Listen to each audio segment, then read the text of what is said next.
Are you tired of missing crucial Discord messages because email notifications are off? Learn how to enable them in under 2 minutes.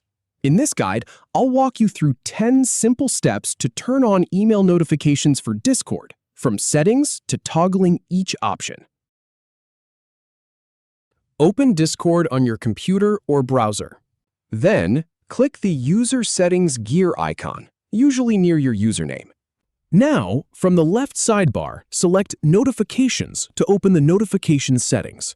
Scroll down to the Email section. Then, toggle on your preferred options under Email Notifications by clicking the switches.